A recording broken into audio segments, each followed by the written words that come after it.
Well,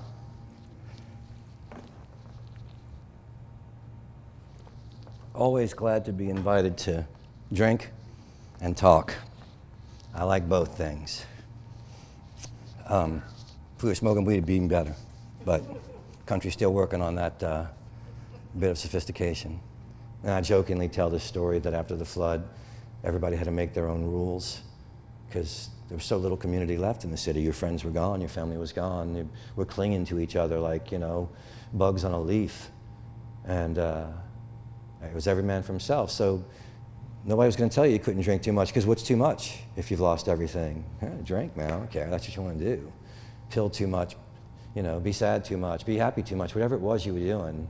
It was your own self-governing. So mine was that I wasn't going to smoke marijuana anymore unless I was with somebody or by myself. And I stuck. It's been 10 years and I've stuck religiously to that rule. I'm very proud of that. I said to the bartender, I said, "Hey, Cesar, been down here for, a couple of weeks drinking in the bar, and I should settle my tab at some point." And he said, "It's all right, you settle your tab mañana." And I said, "Well, I quit the band I was in for 14 years. I should be looking for a job." He said, "You find a job mañana." And it dawned on me that Mrs. Perez, my high school English teacher, must have been wrong, because mañana didn't mean tomorrow. It had to mean like paradise.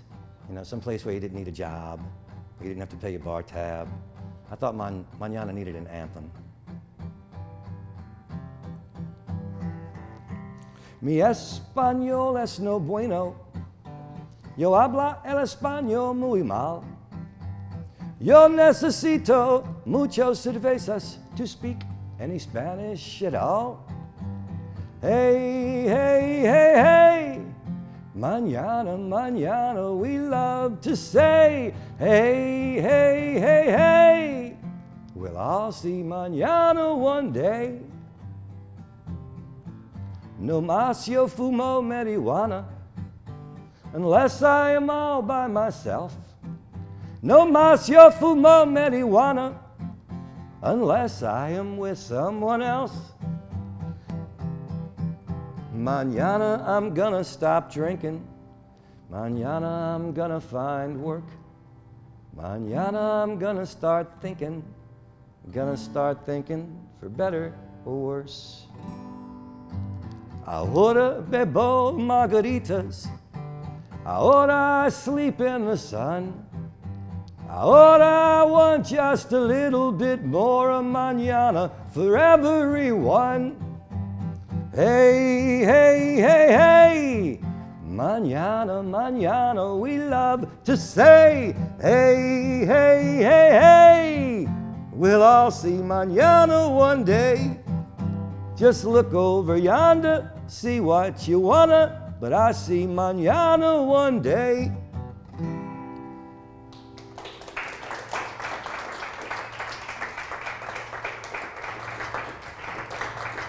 So the invite was pretty austere, to speak of the creative process. And for me, the creative process is every single moment.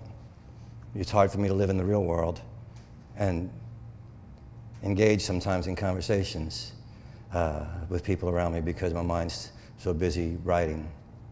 This is a beautiful moment right here. For me, the creative process that I can articulate, I can only articulate backwards from adulthood to when it began, because my father was a third grade dropout who was an indentured servant, and my mother was a fifth grade dropout. So I didn't come from an educated background. I first started singing when my father died when I was 5.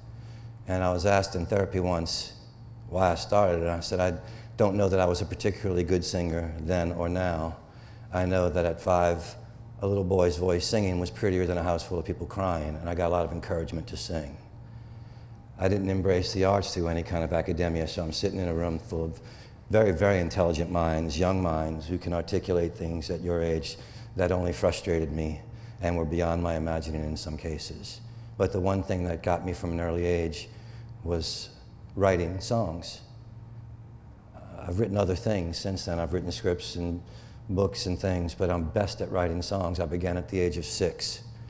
being on stage wearing makeup and dancing and singing was about as far away from being poor in the Irish Channel as you could get, and I knew that I wanted to be on stage. And I started learning to play guitar.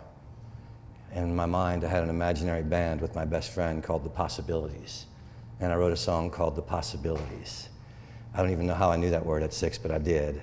And the thrust of the song was that we might not have any talent, but we had possibilities. I still remember it. And it was my escape.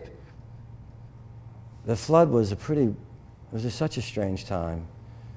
It was an empty time in the city. It was a desperate time, but it was also sort of magical. It was empty. You had to really love New Orleans to be here. It was all music. Everybody was going to see music. It was weird. Like, there's this musical explosion, this rebirth since the flood that still exists. But back then, it was like going to church. It was like going to get baptized and cleansed from the pain. You saw the same band members in the audience that you saw on stage the night before. Everybody went to see everybody.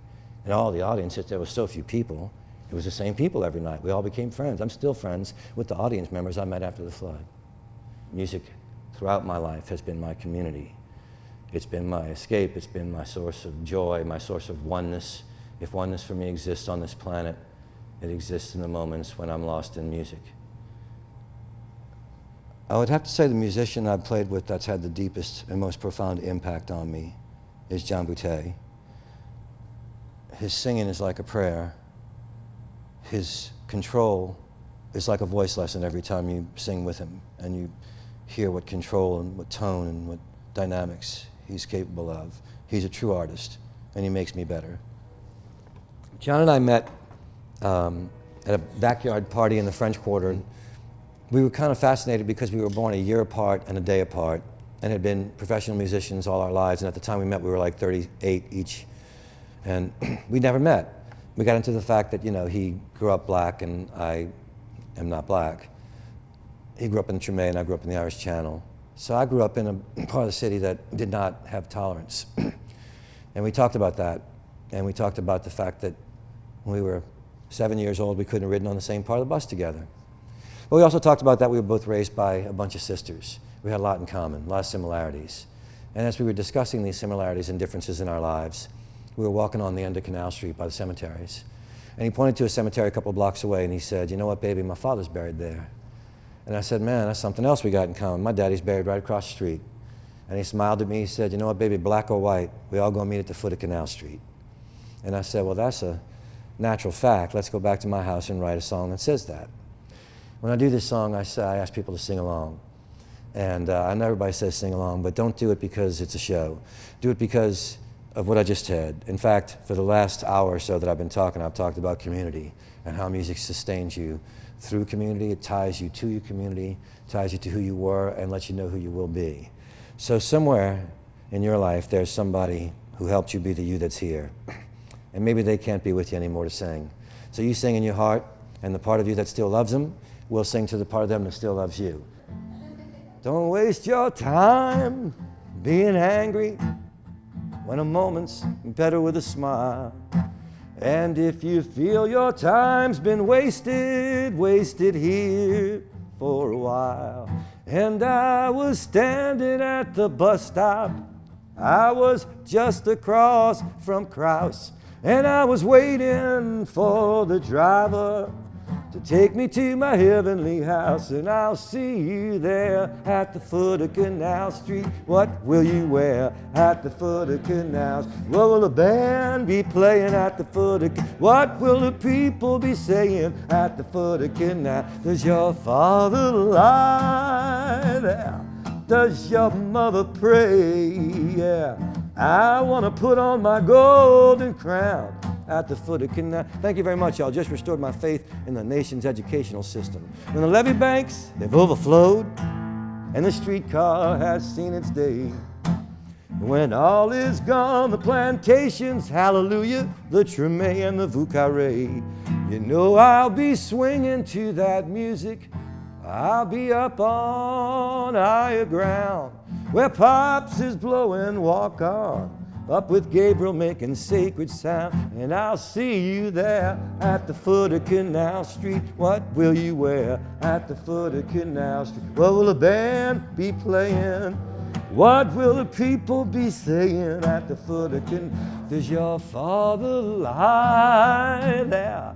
Does your mother pray? Yeah. I want to put on my golden crown at the foot of Canal Street. Now do it without me, I'm trusting you. I'll see you there. What will you wear? What will the band be playing? And what will the people be saying? Does your father, does your brother, does your mother lie there? I want to put on my golden crown. I want to lay my burden down. I'll be moving up to higher ground at the foot of Canal Street. At the foot of Canal Street. Thank y'all very much.